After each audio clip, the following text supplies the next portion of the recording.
Torrentes de ouro e de púrpura inundavam o céu, anunciando a aproximação do astro-rei, que logo apareceu, enchendo a terra com seus vivificantes raios. Um suspiro de imenso desafogo alçou o peito de Nate. Agora, a desgraça estava vencida, o bruxo não reapareceria mais, dissera-lhe Roma. A vida estendia-se diante dela, sem nuvens, e a aparição benfazeja do Deus Sol, no momento desse regresso, pareceu-lhe feliz augúrio. No impulso de entusiasmo, levantou os braços para o sol. Vês, Roma, depois das trevas desta terrível noite, a saúde à nossa volta, é o presságio de que as aflições terminaram e de que a vida será, doravante, de luz e calor. Será o que os deuses ordenarem, nosso amor, porém, nos dará paz da alma, respondeu ele, emocionado. Agora, minha querida, vem, e agradeçamos aos imortais suas infinitas graças. Pouco depois, o casal ajoelhava diante do pequeno altar florido de suas divindades domésticas, e sua ardente ação de graças elevou-se no rumo dessas forças do bem, que, em todos os séculos, sob diversos nomes, protegem as frágeis criaturas humanas que a elas se dirigem, com fé e orações. Quem verdadeiramente sabe orar, possui a chave do céu. Epílogo. Tão insensivelmente quanto a luz do dia desaparece nas trevas da noite, assim o tempo devora tudo que foi criado, gigante insaciável, seu lema é destruição, nada ali é sagrado, nem monumentos célebres, nem obras de arte, nem beleza, nem poder, ele passa insensível, imutável, e tudo se aniquila. Tudo, menos uma coisa, também tenaz, tão eterna quanto o próprio tempo, a alma, o princípio de vida, sempre renascente dos escombros do passado, criando através do tempo um labor interminável. É noite. A exemplo de centenas de séculos antes, a lua inunda com seus raios prateados uma planície da velha terra egípcia, e se reflete nas águas do Nilo. O rio sagrado não sofreu transformação, mas sobre suas margens passou o gigante destruidor e delas fez um deserto. Por cima dos montículos de areia, dos templos derribados, das estátuas mutiladas, tristes restos de Tebas, a soberba, a cidade das 100 portas, flutuava vacilante e esbranquiçada nuvem, desenhando, por momentos, uma silhueta humana, vaporosa e quase impalpável. Essa nuvem era uma inteligência, centelha divina e indestrutível, que pairava, pensativa e tristonha, sobre esses lugares onde tinha vivido, evocando, na reminiscência, a época longínqua em que essas ruínas eram esplêndidos monumentos, em que gerações, de há muito extintas, animavam, com a sua ruidosa vida, a orgulhosa capital do velho mundo. Junto da necrópole, o espírito parou para examinar, suspirando, imensa e devastada construção, meio sepultada pela terra. Ele havia visto de pé, em todo o seu primitivo esplendor, esse túmulo da rainha Tazu, com seus pátios imensos, seus terraços, suas colunatas sem fim e suas pinturas de vistosas cores. O tempo destruíra o esplendor do monumento, nenhum traço restava da imensa avenida de esfinges pela qual marchavam noutros tempos as pomposas procissões que iam sacrificar aos manes dos soberanos. As tumbas reais estavam vazias, as vicissitudes dos séculos dali enxotaram os corpos embalsamados dos belicosos Tutmés e da orgulhosa mulher criadora do original monumento, tão diferente de tudo que se construía no Egito, imperecível lembrança das conquistas de seu genitor nas margens do Eufrates e da sua própria vitória sobre os preconceitos dos seus contemporâneos. Doloroso suspiro irrompeu do coração fluídico do espírito, a vista de toda aquela destruição era-lhe penosa, e, apesar disso, as ruínas desse passado atraíam-no invencivelmente. Com a rapidez do pensamento, deixou os escombros de Tebas e penetrou, qual um fugitivo raio, numa construção cujas salas estavam atravancadas com a reunião dos mais diferentes objetos. Tudo quanto ali se via provinha do Egito antigo, e que não se encontrava naquela miscelânea.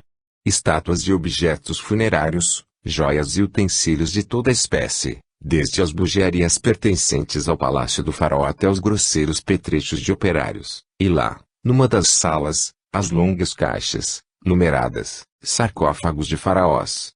Um raio de luar descia sobre a madeira enegrecida, sobre as pinturas desbotadas e sobre as faixas desenroladas que mostravam os rostos de alguns, daquela mesma lua, que iluminara com seu clarão aqueles mesmos homens, quando vivos, cheios de força e orgulho. Dolorosa agitação trabalhava o invisível visitante do Museu Bulak, enquanto olhava, para satisfazer a curiosidade, aquelas amontoadas coisas. Pensava nas mãos sacrílegas que haviam violado todas aquelas tumbas, arrancado do retiro, que supunham o eterno, os pacíficos adormecidos, cujas cabeças estavam cingidas pelos séculos com uma nova e venerável coroa. Pobres faraós do Egito, átomos presunçosos, que imagináveis poder desafiar o futuro em vossos refúgios inacessíveis. O tempo fez justiça ao vosso orgulho, não fostes despertados em vossos sepulcros enquanto os estrangeiros invadiam a pátria, devastavam vossas cidades, destruíam vossos impérios, só deixando de pé os indestrutíveis escombros dos templos, das pirâmides, que mesmo a sanha dos bárbaros não pôde dar cabo. Como que por irrisão da sorte, o frágil despojo humano sobrevivera aos monumentos de granito, e eles, a quem eram rendidas honras divinas, aos quais se chegava com a face no chão, não passavam agora de objetos numerados, expostos à banal curiosidade de cada visitante. Lá repousava agora o altaneiro Ramsés II, ainda enrolado em panos tecidos para ele pelas mãos dos súditos. Seu rosto, enegrecido pelos séculos, refletia ainda o orgulho que o animava outrora, e os visitantes examinavam curiosamente aquelas mãos ossudas que brandiram a acha d'armas nas batalhas contra o desaparecido povo dos Itenos, aquela boca, de lábios fechados, da qual uma palavra decidia da vida ou morte de milhares de homens. Lá também se encontrava a múmia de Tutmés III. Mãos bárbaras quebraram o corpo do grande conquistador que subjugou a Ásia e construiu os maravilhosos templos que lhe imortalizaram o nome. Também lá estavam desses tipos dos velhos soberanos do Nilo, tenazes e armipotentes, primeiros não só na vitória, mas na batalha, conseguindo triunfos, eletrizando seus guerreiros pelo exemplo, persuadidos de que os deuses protegiam as suas sagradas cabeças. Tal geração de heróis morreu, extinguiu-se, os tempos e os usos modernos tudo mudaram, as bombas e a dinamite substituíram a machadinha e as flechas, a matança à distância substituiu as lutas corpo a corpo, os soberanos atuais, se vão à guerra, assistem do alto de uma colina, rodeados de brilhante estado-maior, ao massacre dos súditos, não combatem mais, condecoram com uma cruz de ferro os heróis melhor recomendados ao seu favor. A cabeça fluídica do visitante inclinou-se pesadamente, à lembrança do glorioso passado daquela pátria, tão amada, pela qual muito picara e muito trabalhara, também ele tivera a coroa mística dos soberanos do Nilo. E um invencível desejo lhe veio de rever, em todo o primitivo esplendor, os lugares onde vivera. Sem dúvida, para o olhar humano, Tebas, Mênfis, Tânis desapareceram do solo. O barbarismo dos homens deixaram e apenas sobreexistir o nome, porém, nas camadas luminosas do passado, elas se conservam intactas e vivas. A mão piedosa da criação empilha nos seus arquivos fluídicos e eternos o reflexo fiel de tudo que existiu, desde os continentes submersos, as civilizações desaparecidas, com os seus monumentos e costumes, até as figuras, atos e pensamentos dessas raças extintas. Lá, a destruição não existe, e basta uma potente vontade para fazer ressurgir a Fata Morgana do mais longínquo passado. Nota: Fata Morgana, essa expressão, predileta de Rochester, está empregada em vários de seus romances, e corresponde, em rigor, à miragem, o curioso fenômeno óptico do deserto. Mas, em verdade, é uma assimilação de antiga e selvagem deusa belicosa, irlandesa, que figurou nos romances medievais, do gênero cavalaria andante, que inspiraram o Don Quixote, cuja ilusória influência era tão perigosa quanto a ficção do oásis. Esse fenômeno era conhecido no Egito, dadas as suas condições atmosféricas. Fim da nota. Um tal impulso de vontade animava a vaporosa e pálida sombra, que planava no ar e despedia de si própria como que um fluxo de fogo, iluminando o espaço, arrastando o espírito através das camadas fluídicas dos séculos escoados. Bem pronto surgiu de todas as partes, em torno do ser espiritual, maravilhosa cidade, cheia de movimentos e vida, tal qual na remota época, templos e palácios espelhavam-se nas águas do Nilo, coalhado de embarcações, porém, tudo diáfano, afogado em azulada claridade, suave, vacilante, e como que atravessado por essa luminosidade. Com um esmaecido sorriso, o velho soberano do Nilo contemplou a soberba cidade evocada do abismo pela sua vontade, porque, se o tempo domina nas ruínas do passado, acima dele reina o pensamento, para o qual não existe nem tempo, nem destruição. Era Mênfis, do tempo de Atazu, que revivia aos olhos do espírito que a evocara e contemplava aqueles lugares outrora tão conhecidos. Nada mudara, aquela alta e espessa muralha cinturava, tal qual no velho tempo, os jardins e o misterioso palácio do nigromante. O transparente visitante deslizou, pelas aléias sombreadas, para o silencioso e esplêndido edifício, que parecia envolver uma nuvem volatilizada de aroma suave e sufocante. Parou. A alguns passos, apoiado a uma coluna, estava um ser, também pertencente à população do passado, não a personalidade, e sim a sombra ou reflexo, cujos traços lembravam os de Orenseri, mas as insígnias reais que o adornavam eram de um monarca moderno. Mau príncipe do Egito, triste rei de Baviera, que malsãs quimeras, remotos e deletérios odores do passado, arrastaram ao abismo, murmurou o faraó. É, pois, nos reflexos do passado que buscas olvidar os sofrimentos do presente, e não sozinho, acrescentou, prestando ouvido a estranhas harmonias, tão depressa suaves, tão pronto discordantes e selvagens, que faziam vibrar a atmosfera. O grande maestro, que protegeste, veio reencontrar-te aqui. Para acalmar a alma inquieta, misturou suas criações atuais com os sons selváticos que acompanhavam os ritos sangrentos do Padre Tadar. Com expressão de tristeza, o visitante elevou a transparente mão, fazendo dela jorrar acre e devorante flama, que paralisou os sons daquela música pungente, a qual de pronto cessou. Por que nos vens perturbar e reprimendar o querer, com as recordações do passado, olvidar o presente?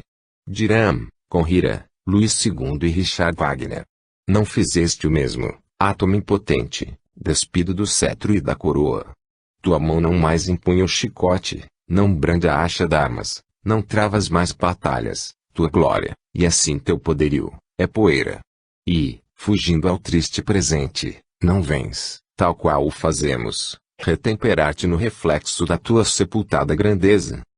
O espírito refez-se e pareceu iluminar-se por inteiro com fulgente e doce luz.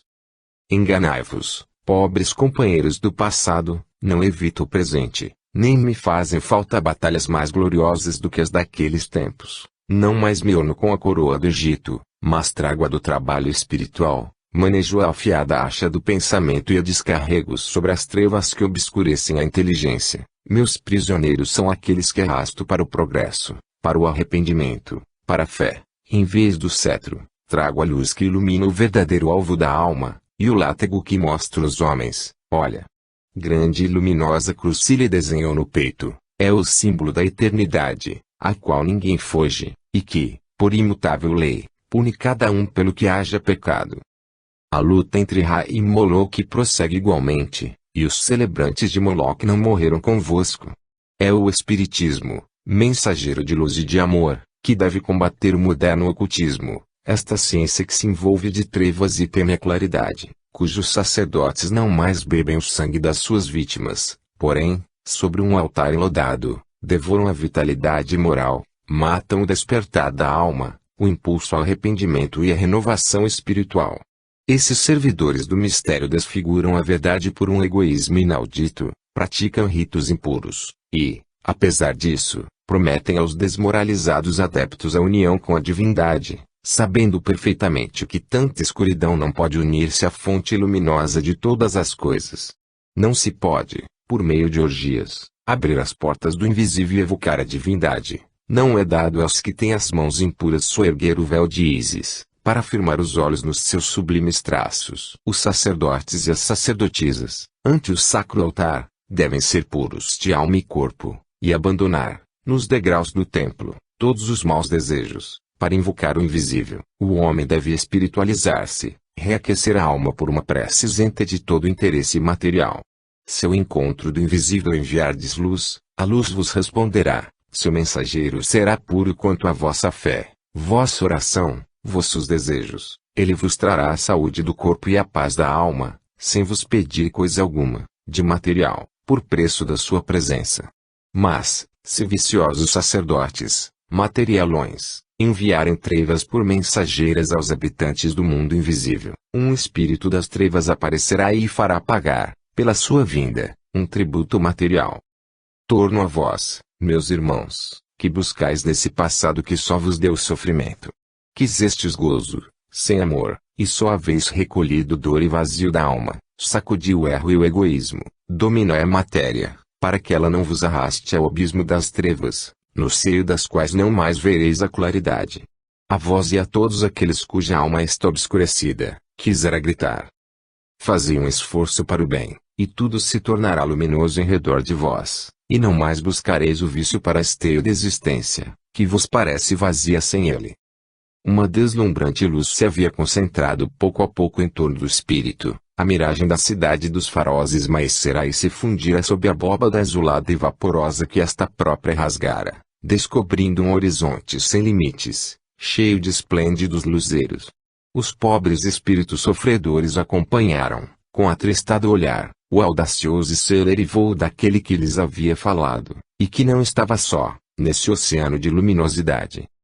Numerosa falange de combatentes pelo progresso e pela perfeição descia para espancar as trevas da terra, e ao seu encontro surgiam, de todos os recantos, inteligências, ávidas de repouso, de saber e de fé, dispostas a conduzir o achote do progresso ao ambiente onde deviam agir. E todas essas almas quebrantadas, fatigadas das trevas da matéria, murmuravam, através das esferas, Fiat Lux. Faça-se a luz. Fim.